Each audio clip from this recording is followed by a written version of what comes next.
井號小海馬琪琪嘅海底大冒險。喺一個好深好藍、充滿住神秘色彩嘅大海入面，住咗好多好多奇妙嘅海洋生物，有色彩繽紛嘅小魚仔，優雅咁游嚟游去嘅水母，仲有成日匿埋喺沙度嘅小螃蟹。喺呢個大海最深處，有一片好靚好靚嘅珊瑚礁。珊瑚礁上面住咗一隻好細粒，但係心口充滿住大大好奇心嘅小海馬，佢叫做琪琪。琪琪嘅身體係橙色嘅，上面有啲細細粒嘅斑點，佢條尾巴捲捲地，成日都捲住珊瑚枝。佢對眼仔又圓又大，成日都碌嚟碌去，好奇咁望住周圍嘅一切。琪琪最中意嘅就係喺珊瑚礁入面捐窿捐罅，同其他小魚仔玩捉迷藏。但係琪琪同其他小海馬有啲唔同，佢唔單止中意玩，佢仲有一個好大嘅夢想，就係想去探索成個大海，想知道大海最深處有啲咩秘密，想知道海面上面嘅世界係點樣嘅。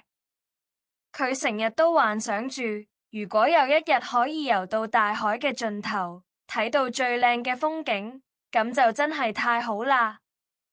有一日，當太陽公公嘅光線穿過海水，照到珊瑚礁上面嗰陣，琪琪望住一條好高好高，直插海面嘅海草。佢心諗，如果我可以游到海面上面，咁我就可以睇到更多嘅嘢啦。我就可以知道海面上面嘅世界係點樣嘅。我一定要去睇下。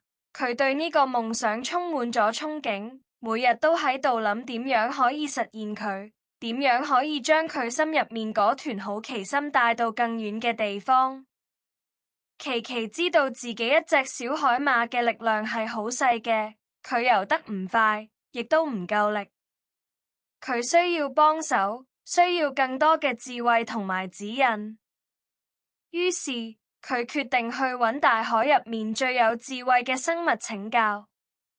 佢游啊游，游過咗好多色彩繽紛嘅珊瑚，越過咗好多搖曳嘅海藻，終於游到一個好大好大嘅海螺旁邊。嗰度住咗一隻好老好老，背脊上面有好多貝殼，對眼仔好精靈嘅大海龜伯伯。佢叫做智多星。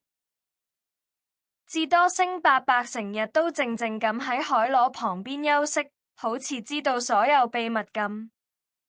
佢嘅聲音好低沉，講嘢好有道理，係大海入面所有海洋生物嘅智囊。琪琪鼓起勇氣，游到智多星伯伯面前，細細聲咁問：智多星伯伯，你好啊！我係小海馬琪琪，我有一個好大嘅夢想，就係想去探索成個大海，想知道大海最深處有啲咩秘密，想知道海面上面嘅世界係點樣嘅。但係我一隻小海馬嘅力量太細啦，你可唔可以教我點樣實現呢個夢想啊？琪琪嘅聲音雖然細，但係佢嘅眼神充滿咗堅定同埋對知識嘅渴望。智多星伯伯慢慢咁擘大佢嗰對大眼睛，慈祥咁望住琪琪，然後輕輕咁點點頭。我係小琪琪啊，你嘅夢想好偉大啊！想探索成個大海，呢個真係一個好大嘅挑戰。不過你要記住，就算係最細粒嘅生物，只要有勇氣同智慧，都可以做到好大嘅事。你嘅夢想唔係要靠你一隻小海馬去完成，而係要靠大家嘅力量，將所有細細嘅力量匯聚成一道巨大嘅動力。琪琪聽完之後，好似明咗啲嘢，佢嘅身體都游得更靈活咗啲，心入面充滿咗希望。智多星伯伯，你嘅意思係我要去揾其他海洋生物幫手？但係佢哋都唔識游咁遠㗎喎。智多星伯伯笑眯眯咁話：冇錯，大海入面有好多唔同嘅海洋生物，佢哋各有各嘅本領，有啲游得快，有啲力氣大，有啲識得變色。如果你可以將佢哋嘅力量集合埋一齊，咁你嘅夢想就唔係遙不可及啦。不過，要得到大家嘅幫忙，你首先要學識點樣同佢哋溝通，點樣令佢哋相信你嘅夢想，點樣令佢哋感受到你嘅熱情同真誠。琪琪好堅定咁點頭，我明啦，智多星伯伯，多謝你嘅教導，我會努力㗎，我一定會令所有海洋生物都明白我嘅夢想，同我一齊努力。佢嘅小尾巴用力咁捲咗幾下，好似喺度宣示佢嘅決心咁，然後就游走咗，開始佢嘅海底探險之旅。由嗰日開始，琪琪就展開咗佢嘅海底探險之旅。佢每日都游到大海嘅唔同角落，去揾唔同嘅海洋生物傾偈。佢首先游到一片好靚嘅海藻森林入面，見到一隻好活潑嘅小丑魚，佢叫做花花。花花嘅身體係橙色同白色相間嘅，成日都喺海葵入面捐嚟捐去，好似喺度玩捉迷藏咁。佢嘅歌聲好響亮，係珊瑚礁入面嘅歌唱家。琪琪游到花花面前，將佢想探索成個大海嘅夢想話俾花花聽。花花聽完之後，覺得琪琪嘅夢想好有趣。佢話：琪琪，你嘅夢想真係好特別啊！我好鍾意喺珊瑚礁入面唱歌。如果可以去到大海嘅盡頭，睇到更多嘅風景，咁我就可以唱出更多唔同嘅歌啦。我會幫你㗎。我雖然游得唔快，但係我識得變色。我可以幫你將你嘅信息帶俾其他海洋生物，等佢哋都知你嘅偉大計劃。琪琪開心到跳起嚟，佢嘅身體都游得更靈活咗。真係㗎，太好啦！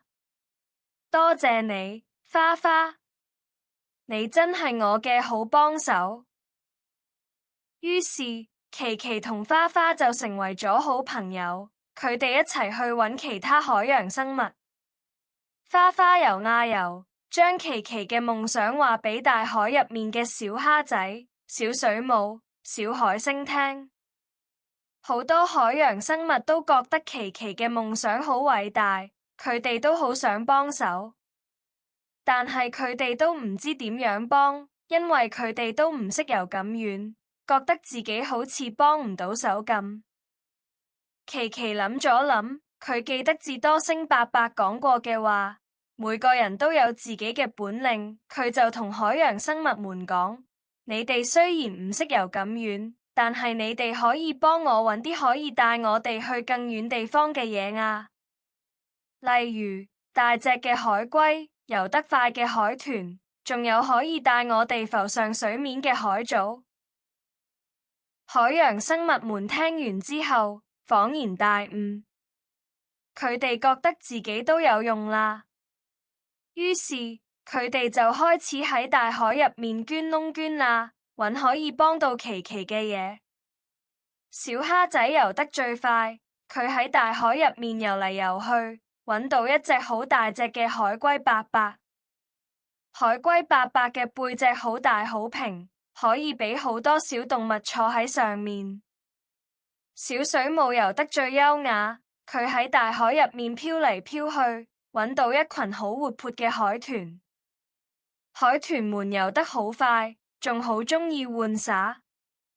小海星最細心，佢喺海底揾到好多好長好長嘅海藻，可以幫琪琪浮上水面。夜晚，當所有海洋生物將佢哋揾到嘅嘢帶到珊瑚礁旁邊嘅空地嗰陣，琪琪同佢嘅朋友就開始佢哋嘅旅程。海龜伯伯背住琪琪同花花，慢慢咁向前游。海豚們喺海龜伯伯身邊跳嚟跳去，為佢哋開路。小海星用佢嘅觸手將琪琪綁喺海藻上面，等琪琪可以浮上水面。哇！成個大海都熱鬧晒啊！色彩繽紛嘅小魚仔喺海龜伯伯身邊游嚟游去，好似喺度送行咁。優雅嘅水母喺海面上面飄嚟飄去，好似喺度跳舞咁。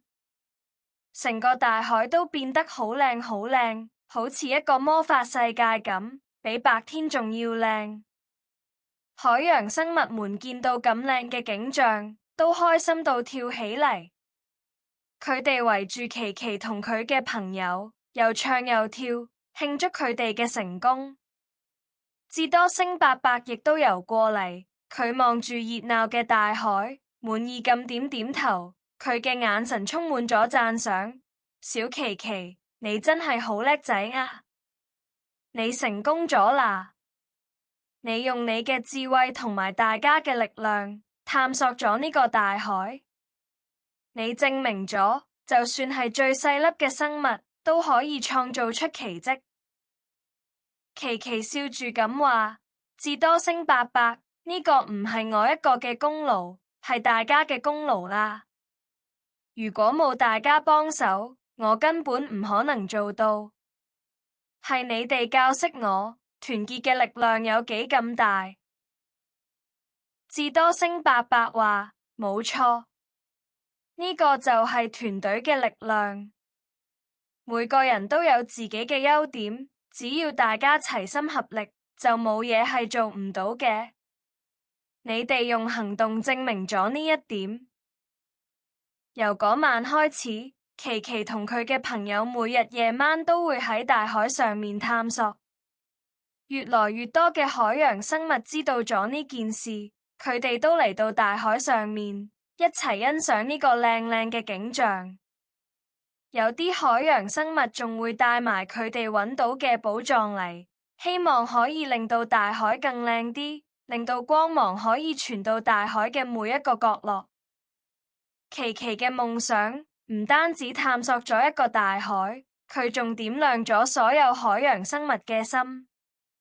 佢哋學識咗互相幫助，學識咗齊心合力，學識咗相信自己嘅力量。成個大海都變得更溫馨、更熱鬧、更充滿希望。夜晚嘅大海唔再係黑麻麻，而係充滿咗溫暖嘅光芒同埋歡聲笑語。有一晚，當琪琪游到大海最高嘅海草頂，望住亮堂堂嘅大海，佢嘅心入面充滿咗幸福感。佢知道佢嘅夢想已經實現咗。佢唔再係一隻細細粒嘅小海馬，佢係一隻探索咗成個大海嘅小海馬。佢嘅光芒唔單止照亮咗大海，仲照亮咗所有海洋生物嘅心，帶俾佢哋希望同埋勇氣。各位小朋友，琪琪嘅故事話俾我哋知，無論你嘅夢想有幾大，無論你覺得自己有幾細粒，只要你有勇氣去追逐，只要你肯去揾幫手，只要你相信團隊嘅力量，你就一定可以做到好大好大嘅事。每個人都有自己嘅光芒，只要你肯發出嚟，就可以照亮自己，照亮身邊嘅人，甚至照亮成個世界。你哋嘅每一個小小的行動，都可以為世界帶嚟巨大嘅改變。晚安，我哋嘅小探險家們，祝你哋有個甜甜嘅夢。夢見你哋都變成一隻小海馬，喺大海入面自由自在咁游嚟游去，去探索世界嘅每一個角落。記住，勇氣同友誼係你哋最好嘅寶藏。佢哋會帶你哋去到更遠嘅地方，見到更靚嘅風景。而你哋嘅故事亦都會成為其他人嘅鼓勵，啟發佢哋去追逐自己嘅夢想。晚安。